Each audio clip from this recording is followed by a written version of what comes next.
My mission behind today's video is to help you be as aware as humanly possible of child sexual abuse, what it is, why it happens, what we can do about it, and noticing cues and signs and things that show up along the way. So this will be a brief intro. There is so much education out there and so many amazing organizations doing their thing.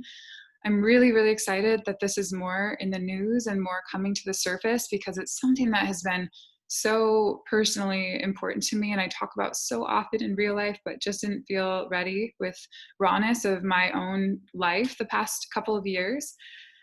And I'm talking about it now because I'm realizing this will always be an uncomfortable conversation, and I'm just so ready to use my voice in whatever way I can to bring awareness to this and bring action around these horrific, horrific things that are happening daily, moment to moment.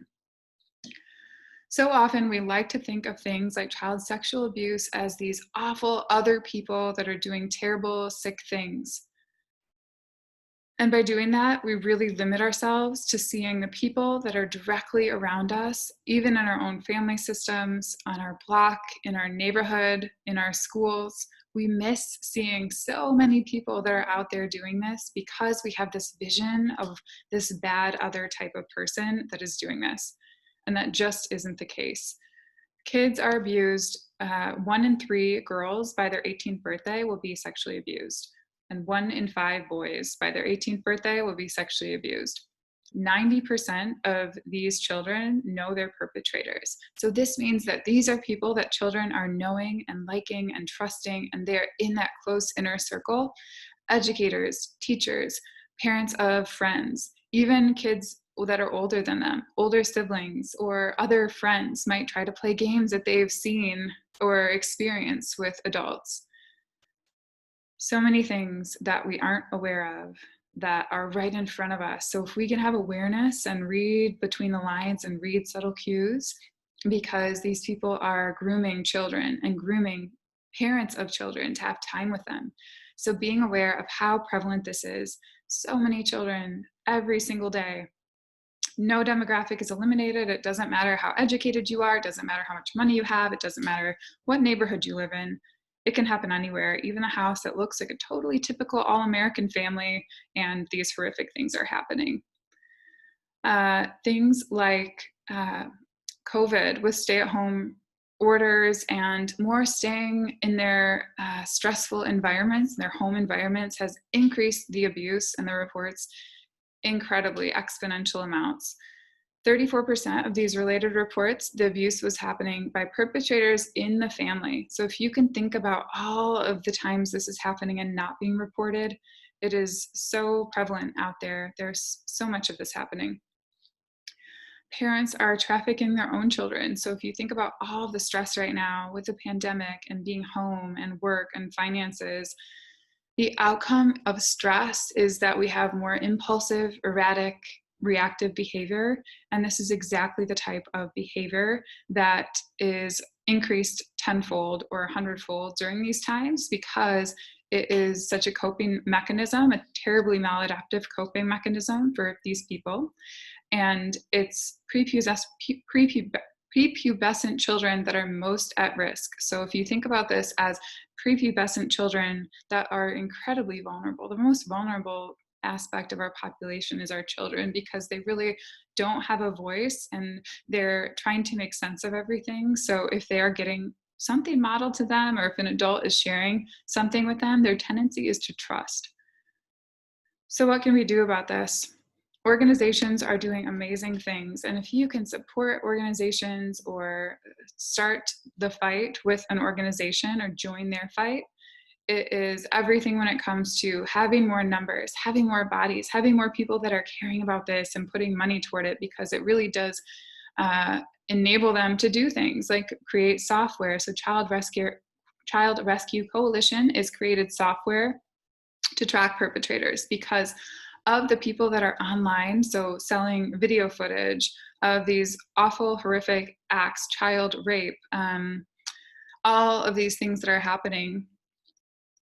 they are so often hands-on abusers themselves. So 85% are hands-on abusers themselves. So if we can track IP addresses of who is looking at this content, who is sharing this content, who is purchasing this content, then we can be pretty sure that they are hands-on abusers of children themselves. So starting by getting this technology into the hands of law enforcement and working with the limitations that law enforcement has. So working in partnership with them to bring these perpetrators to light and help get them the help that they need. What is the root of this? There are so many different roots, and this is totally oversimplifying it, but overall, intergenerational trauma or intergenerational patterns are often passed down and passed down and passed down, and there's so many denial and protective systems around them to keep them hidden. And when we are young, especially, our bodies will actually cover up memories, or as a coping mechanism, as a protective mechanism, we forget. We forget the pain. We so often don't remember the experiences. However, sometimes we do, and the memories and emotions and experiences are stored in the body as reactions and sensations. So if you are looking at a list of child sexual abuse symptoms and you feel like this is you, I really support or urge you to seek support and seek help in a way that feels authentic to you, or a way that is accessible. Something that is really aligned that I've been a part of is a recovery program, 12-step programs, because if you think about child or attraction to children, it's almost like an addictive behavior. It is an addictive behavior. So there are these behaviors that come out because there are urges and there are preferences that we all have, and it's not the preference, it's not the urge that acts as the crime, it's acting on those impulses.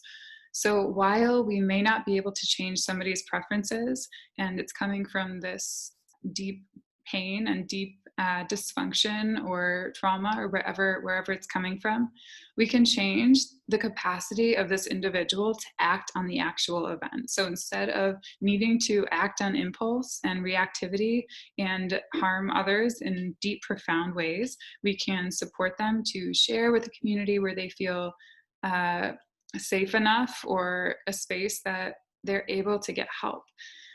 And so often it's healing our own trauma, or healing our own memories, looking at our own things that happened to us in our lives. Because even for me, looking at some of the things that I saw as just tiny little blips on the map along the way, such as a father I was babysitting for was videotaping me in the bathroom and watching it on his own. So I'm not sure if that footage was ever getting out there, but this is one little thing that happened to me that was never really processed or never really came out. And it's something that I think about now, in such how that impacted me and how many other children were likely involved in that. These are not one-time isolated events. So if something happened to you, it is very, very likely that it is happening to other kids. So the average perpetrator will abuse 50 to 100 children in their lifetime. 50 to 100 children is average. So this is happening incredible amounts beyond that for some. It is not a one-time thing. And so often I hear, well, it just happened this one time. It was my older cousin, or it was so-and-so, they were drinking, they were drunk. This just happened one time. It wasn't a big deal. It was an accident.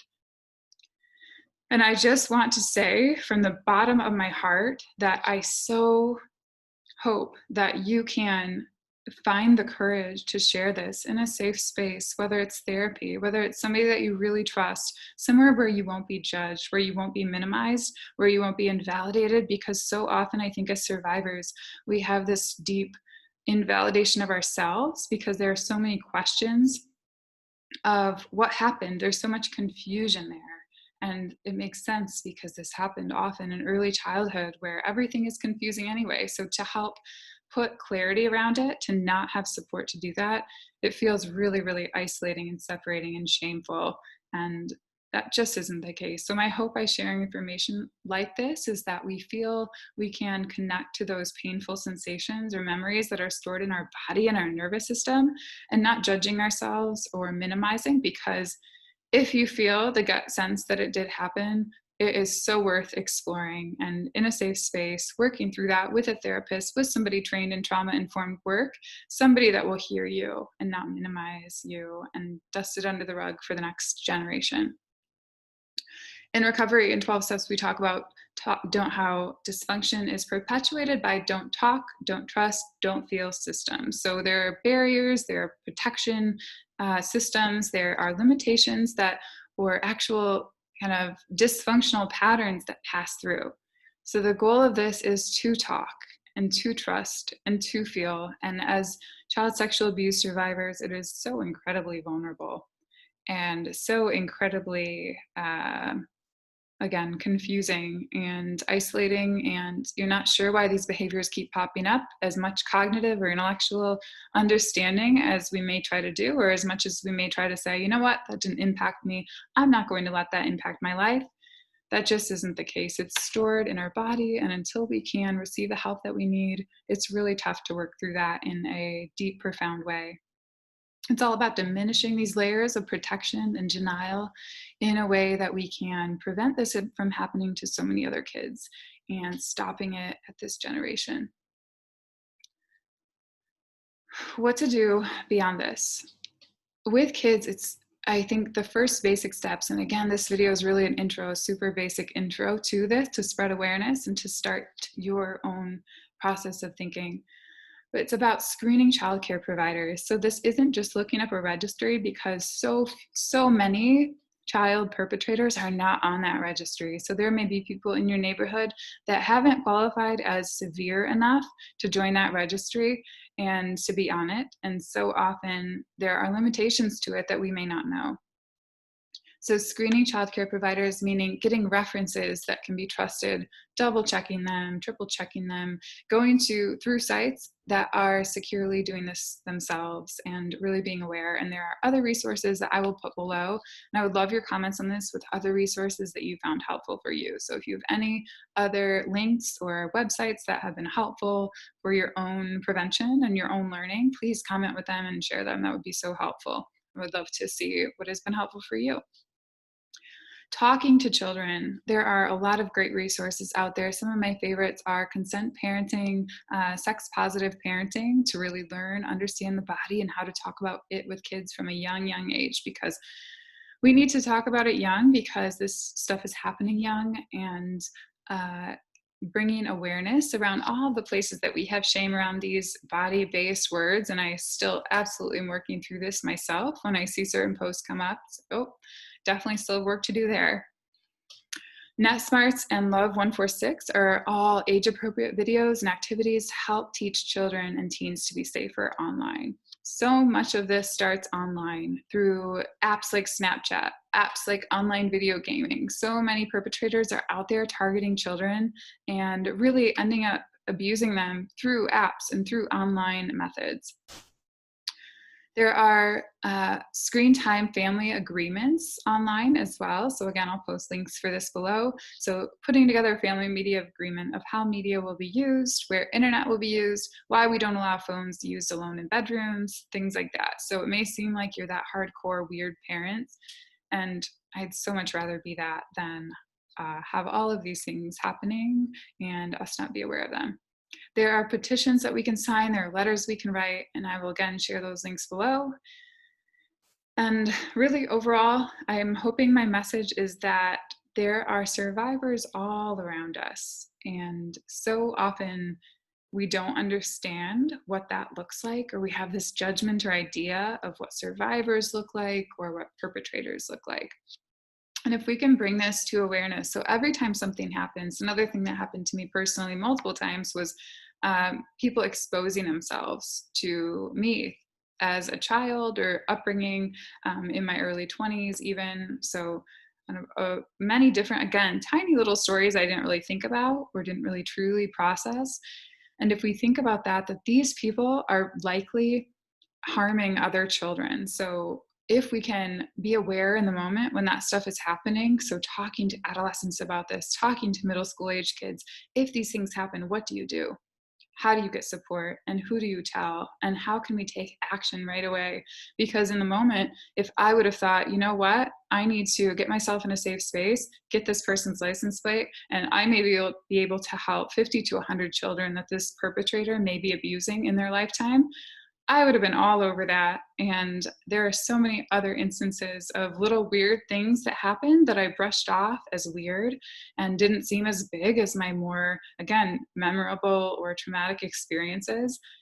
And when we minimize our own experiences, we indirectly minimize so much that is happening out there. So when we, dust it under the rug or brush it off our shoulders or say it wasn't a big deal or kind of laugh about it, which is what I did, these people are out there and they are harming kids, and you never know what they look like. You never know how charming they are, how comfortable around kids they are, how helpful they are. We need to be aware. And I'm just feeling the pain and the feeling of all of this coming to the surface, and also the hope that this brings. And I'm still kind of baffled why this isn't all over the news and all over the media outlets, and really trying to do my own work there and uh, recognize the limitations of that. Thank you for watching. Thank you for listening. I would again love any resources that have been helpful for you in the comments below. Please share. Let's support one another in this really difficult journey, and one that is so, so essential and could be so powerful the more and more that we are aware, the more that we talk about these subjects that are so incredibly difficult. Sending you care. Comment below, and thanks for watching and the actions you take from here.